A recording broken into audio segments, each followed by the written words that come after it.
आज प्रधानमंत्री मोदी गांधीनगर में 12वें डिफेंस एक्सपो का उद्घाटन करेंगे।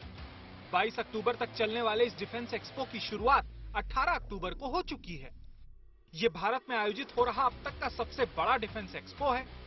इसकी थीम है पाथ टू प्राइड, यानी गौरव का पथ। डिफेंस एक्सपो में ब्रह्मोस मिसाइल के एडवांस वर्जन के साथ एडगस और गरुण gun system, mine protection vehicle और Pinaka multi rocket launching system जैसे हथियारों को प्रदर्शित किया गया है। डिफेंस एक्सपो में 1320 से ज्यादा रक्षा कंपनियां भाग ले रही हैं और करीब 25 देशों के रक्षा मंत्री और 25 देशों के प्रतिनिधि भी शामिल हो रहे हैं। एक्सपो से सरकार को 1.25 लाख करोड़ रुपए से ज्यादा का निवेश मिलने की उम्मीद है। डिफेंस एक्सपो के दौरान पहले 3 दिन व्यापार के लिए होंगे, जहां डिफेंस सेक्टर से जुड़े बिजनेसमैन शिरकत करेंगे, जबकि 21 और 22 अक्टूबर आम जनता के लिए होगा। केंद्र सरकार ने दिवाली से पहले किसानों को बड़ी सौगात दी है। मंगलवार को कैबिनेट की बैठक में रबी सीजन की 6 फसलों के नए समर्थन मूल्य की घोषणा पर मुहर लगी। सरकार ने गेहूं, चना, मसूर, सरसों, जौ और कुसुम्भ की फसलों के न्यूनतम समर्थन मूल्य में 3 से 9% की बढ़ोतरी का ऐलान किया है। सरकार ने गेहूं की एमएसपी 110 रुपए प्रति क्विंटल बढ़ा दी है, जिसके बाद अब रबी सीजन 2023-24 के लिए गेहूं की खरीद नई एमएसपी पर यानी 2125 रुपए प्रति क्विंटल पर की जाएगी। गेहूं में 110 रुपए वृद्धि की गई है। 215 रुपए से बढ़ाकर इसको 2125 रुपए किया गया है। जौ को 100 रुपया बढ़ोतरी की गई, जो 1635 से बढ़ के 1735 किया गया है। कुछ ही दिनों पहले केंद्र सरकार ने खरीफ फसलों की एमएसपी में बढ़ोतरी करके किसानों को राहत दी थी। ये नजारा पूर्वी दिल्ली के आनंद विहार रेलवे स्टेशन का है। दिवाली और छठ पूजा नजदीक है, लिहाजा स्टेशन के बाहर लगी लोगों की लंबी कतार से ये साफ है कि सभी अपने पैतृक घरों को लौटने के लिए उत्साहित हैं। यात्रियों की भारी भीड़ को देखते हुए रेल प्रशासन की तरफ से सुविधाओं का खासा इंतजाम किया गया है। यात्रियों की बढ़ती भीड़ को देखते हुए अतिरिक्त रिजर्वेशन काउंटर खोले गए हैं। स्टेशन के बाहर टेंट लगाए गए हैं और टेंट में लाल कारपेट भी बिछाया गया है, ताकि यात्री यहां बैठकर अपनी बारी के आने का इंतजार कर सकें।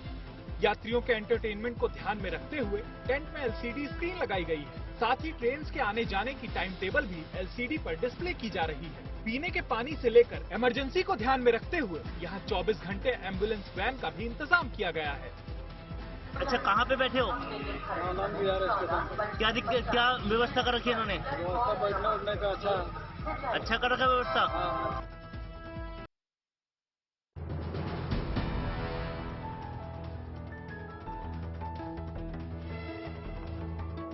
दिवाली से ठीक पहले यूपी में पीसीएस अभ्यर्थियों को बड़ा तोहफा मिला।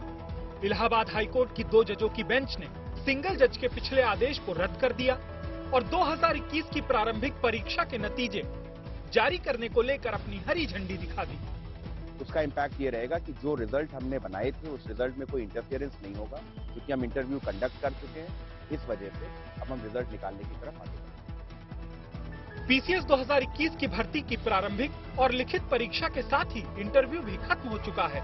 हाईकोर्ट में मामला पेंडिंग होने की वजह से Uttar Pradesh public service commission ने अभी तक फाइनल रिजल्ट घोषित नहीं किया था, लेकिन अब हाईकोर्ट का नया आदेश आने के बाद उम्मीद जताई जा रही है कि दिवाली के पास कमीशन रिजल्ट जारी कर अभ्यर्थियों को त्योहार की बड़ी सौगात दे सकता है।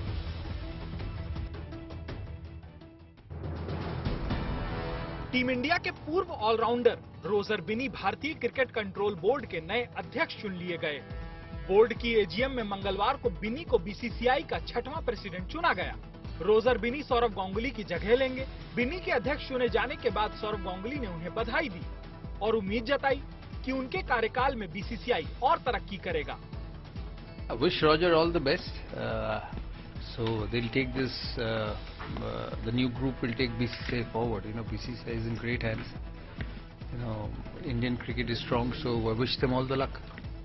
67 साल के रोजर बिनी बीसीसीआई अध्यक्ष पद के लिए नामांकन दाखिल करने वाले एकमात्र उम्मीदवार थे, इसलिए वो निर्विरोध चुने गए। बिन्नी अपने हालिया कार्यकाल में कर्नाटक राज्य क्रिकेट संघ के अध्यक्ष थे। रोजर बिनी 1983 में वर्ल्ड कप चैंपियन भारतीय क्रिकेट टीम का भी हिस्सा थे। उन्होंने टीम की जीत में अहम भूमिका निभाई थी और टूर्नामेंट में सबसे ज्यादा विकेट लेने वाले गेंदबाज थे।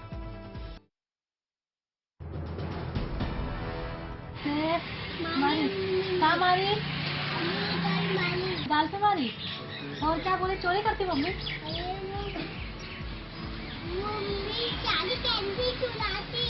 कैंडी चुरा लेती है? मैंने नहीं चोरी की, वो अम्मी ने चोरी की। अच्छा। बुरहानपुर के 1.5 तलाई इलाके की चौकी में जब ये मासूम पहुंचा तो कुर्सी पर बैठी चौकी प्रभारी प्रियंका नायक उसकी मासूमियत पर हंसी नहीं रोक पाई। लेकिन हमजा भी तब तक नहीं माना जब तक उन्होंने शिकायत नहीं निकली। प्रदेश के गृह मंत्री ने वायदा किया और हमजा के घर दिवाली का तोहफा पहुंच गया। चौकी प्रभारी प्रियंका नायक खुद हमजा के लिए साइकिल और चॉकलेट लेकर पहुंची। साइकिल मिल गई? और चॉकलेट? चॉकलेट भी मिल गई। किसने दिया? उदित ने। और अब मम्मी की शिकायत तो नहीं है कोई? शिकायत नहीं है। नहीं है अब। मध्य प्रदेश का हमजा अपनी क्यूट सी शिकायत के साथ सोशल मीडिया पर खूब वायरल हो रहा है। हमजा का ये भोलापन सबको पसंद आ रहा है।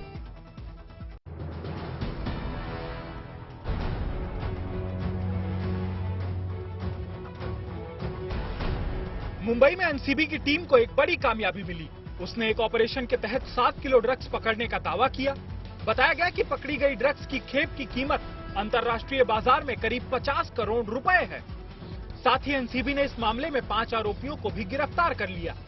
इन आरोपियों ने बड़े ही शातिर तरीके से बैगों के अंदर इस ड्रग्स को छिपा कर रखा था, लेकिन नारकोटिक्स विभाग के अधिकारियों की पारखी नजरों ने इसे पकड़ लिया। तलाशी के दौरान जब बैगों को खोला गया तो उनके निचले हिस्सों में पैकेटों के अंदर ड्रग्स रखी दिखी। बाद में एनसीबी ने इन ड्रग्स को जब्त कर लिया और नशे के इन सौदागरों को सलाखों के पीछे भेज दिया।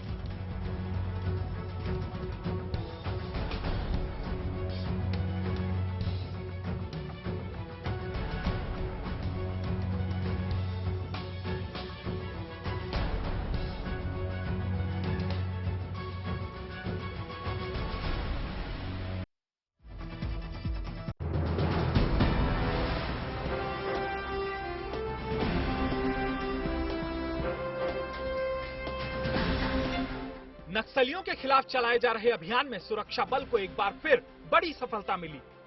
इस बार झारखंड के गढ़वा जिले में सुरक्षा बल के जवानों ने एक साथ 22 आईईडी बरामद कर नक्सलियों की बड़ी साजिश को नाकाम कर दिया। ये सभी आईईडी गश्त पर निकले जवानों को निशाना बनाने के इरादे से लगाई गई थी, लेकिन सुरक्षा बल ने अपनी सूझबूझ से नक्सलियों की साजिश को नाकाम कर दिया। इतना ही नहीं, जवानों ने बूढ़ा पहाड़ से 7 वायरलेस सेट, 279 गोलियां, 3 हैंड ग्रेनेड, 26 डेटोनेटर, बैटरी समेत दैनिक इस्तेमाल में आने वाले सामान को भी बरामद किया है। इस कामयाबी के बाद नक्सलियों की तलाश में जवान ने पूरे इलाके में सर्च ऑपरेशन भी चलाया।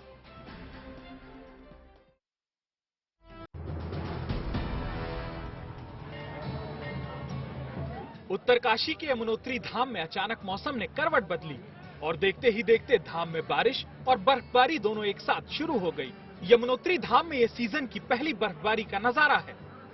बहरहाल यमुनोत्री धाम के आसपास के इलाकों में तापमान में गिरावट आई है।